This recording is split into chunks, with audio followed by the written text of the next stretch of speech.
네, 안녕하세요. 오늘은 창세기 20장 말씀입니다. 오늘 본문은 아브라함이 아내 사라를 누이라고 속인 사건입니다. 21장에서 이삭의 출생을 바로 앞에 두고 기록되고 있어서 굉장히 묘한 긴장감을 갖게 하는 본문입니다. 만약 아비멜렉이 사라를 취한다면 하나님의 약속이고 뭐고 통째로 다 엎어질 뻔한 사건이었습니다. 왜 아브라함과 사라가 남쪽 네게부 땅으로 옮겨가서 가데스와 술 사이 그랄에 거류했는지는 잘 모르겠습니다. 원래 거주했던 헤브롯은 롯을 구출한 사건, 그리고 이삭의 출생이고 하나님의 방문과 또 할례 언약을 맺은 곳이기도 하고, 무엇보다도 나중에 아브라함과 사라가 매장되는 곳이 헤브론입니다. 굉장히 중요한 의미를 가지고 있죠. 근데 왜 이것을 떠나 네겝으로 또 그랄에 거류하게 되었는지 성경에 이유가 나와 있지는 않습니다. 분명한 것은 아브라함이 거처가 없는 나그네의 삶을 살았다는 것이죠. 어떻게 보면 롯이 소돔에 거류하기 위해 그토록 애를 썼던 것은 아브라함처럼 그 나그네의 삶을 살기 싫어서가 아닐까 싶기도 합니다. 저도 부교자 생활을 꽤 오래 하면서 힘들었던 것 중에 하나가, 부교자는 거처가 늘 확실하지 않습니다. 매해. 그나마 저는 수인교회를 비롯해서 사역지에서 오래 머물렀던 편이라 그래도 더 나았는데요. 짧게 짧게 사역지를 옮기는 사역자의 경우 사역자뿐만이 아니라 가족들이 굉장히 힘들어하는 경우를 보게 됩니다. 사실 우리가 이 땅에서 나그네로 산다는 것은 그렇죠. 항상 위험과 불안함과 불편함을 감수해야만 하는 삶인 거죠. 우리가 이 땅에서 나그네로 살면서도 불안해하지 않고 위험을 넘어서는 삶을 살아가기 위해서는 믿음이 필요합니다. 오늘 본문에서는 아브라함이 바로 그 믿음이 흔들리는 것을 보여주고 있습니다. 오늘 본문의 사건은 누가 협박하지도 않았는데 아브라함 스스로 쫄려서 스스로 먼저 자기 아내 사라를 자기 누이라고 속였습니다. 그래서 아비멜렉이 사람을 보내서 사라를 취하려고 합니다. 몇 가지 궁금증이 떠오릅니다. 아비멜렉이라는 이름이 왜 이렇게 자주 나오는가? 쉽게 이야기하면 사람 이름이 아니라 직책이라고 생각하시면 됩니다. 그러니까 12장에서의 이집트에서는 왕을 바로, 그러니까 파라오라고 불렀듯이 그랄에서는 왕을 아비멜렉이라고 불렀던 것입니다. 그렇게 이해하시면 되겠습니다. 또 한 가지, 지금 사라가 나이가 89세인데 이런 할머니를 도대체 얼마나 예뻤길래 아내를 삼으려고 하는가?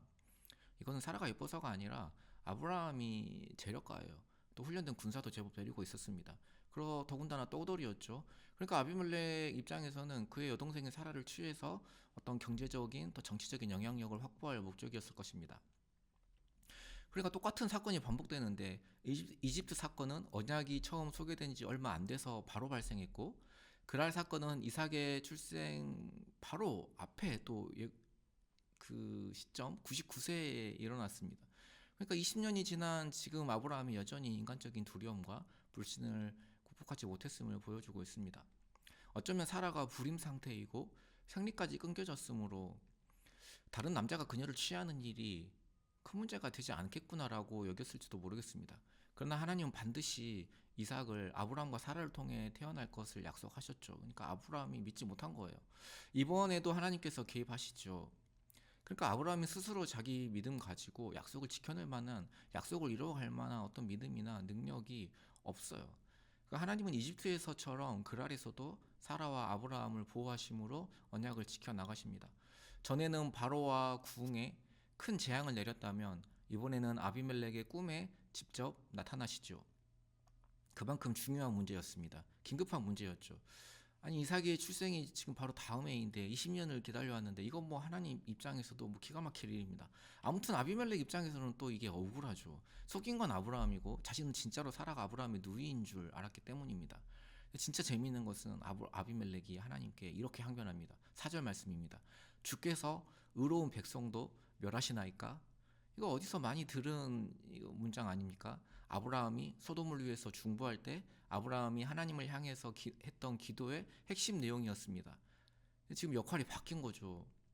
복의 통로로서의 역할을 아브라함이 전혀 하지 못하고 있다는 것을 보여줍니다. 그래서 아비멜렉이 다음날 모든 신하들을 불러서 자초지종을 알리지요. 그랬더니 그들이 어떻게 반응합니까? 8절 말씀을 보면 심히 두려워했다라고 기록하고 있습니다. 아비멜렉이 아브라함을 불러와 따지죠. 네가 어찌하여 나와 내 나라를 큰 죄에 빠질 뻔하게 하였느냐? 아브라함이 무엇이라고 변명합니까? 당신들은 하나님을 두려워함이 없으니 아내로 말미암아 나를 죽일까봐 그랬다고 변명합니다. 지금 너무 웃기는 상황인 거죠. 아비멜렉과 그의 신하와 종들은 다 하나님을 크게 두려워하였는데 정작 하나님을 두려워하지 않는 건 이 본문에서 누구뿐입니까? 아브라함뿐이었습니다. 그리고 이런 이야기도 하죠. 하나님이 떠돌이로 살라고 지시하셨기에 가는 곳마다 사라와 함께 온유로 하기로 약속했다. 이상하죠. 그러니까 창세기에서 사람들이 죄를 범하고 변명할 때는 늘 하나님을 원망하는 것을 볼 수 있습니다. 우리도 그렇죠. 늘 하나님을 이렇게 원망할 때가 많습니다. 아무튼 이 그의 말이 사실이라면 이는 하나님의 인도하심을 신뢰하지 못했음을 스스로 시인하는 거죠. 마지막 일을 처리하는 것을 보면 아비멜렉은 아브라함에게 굉장히 관대한 자비를 베풉니다. 사실 이것도 입장이 바뀐 건데 그래도 하나님께서는 아브라함의 기도를 통해서 아비멜렉의 집안의 모든 태를 다시 여는 사건으로 끝을 맺습니다. 그러니까 아브라함이 끝까지 복의 통로의 역할을 하나님께서 감당하게 하신 거죠. 우리는 살아가면서 수많은 상황 속에 놓여집니다. 정말 상상할 수 없을 정도로 다양하고 복잡한 상황에 놓여집니다. 그렇다면 그때마다 하나님께서 가장 큰 관심을 가지고 계신 것은 무엇일까요? 물론 하나님께서는 그 상황 속에서 하나님의 영광과 하나님의 목적을 이루어 가십니다.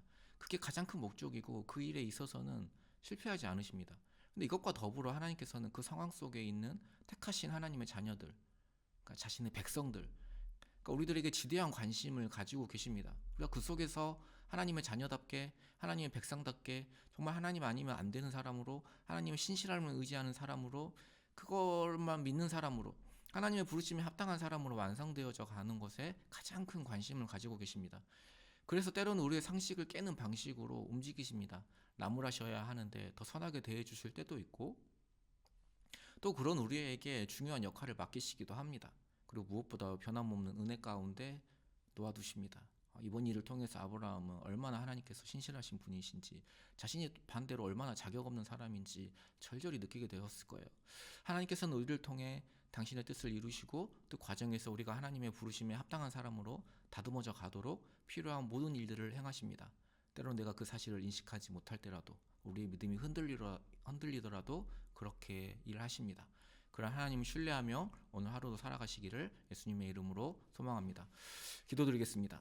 하나님 아버지, 우리가 살아가면서 정말 다양한 상황에서 우리가 하나님을 믿는다고 하면서도 하나님 엉뚱한 선택을 할 때가, 하나님 믿지 못하고 우리의 믿음이 흔들리고 하나님 내 자신의 지혜를 의지할 때가 얼마나 많은지요. 내 스스로 안전을 확보하려고 하고 내 스스로 그렇게 안식을 마련하려고 할 때가 얼마나 많은지요. 하나님, 그럴 때마다 우리가 더 큰 혼란과 하나님의 약속과 스스로 멀어져감을 보게 됩니다. 하나님, 그럼에도 불구하고 우리를 여전히 신실하게 대해 주시고 그 모든 사건들을 통하여서 우리가 하나님의 자녀답게, 하나님의 백성답게, 하나님 아니면 안 되는 사람으로 우리를 만들어 가시는 줄 믿사오니 오늘도 그 신실함을 의지하여서 오늘 하루를 살아갈 수 있도록 주님 인도하여 주시옵소서. 감사드리며 예수님의 이름으로 기도드립니다. 아멘.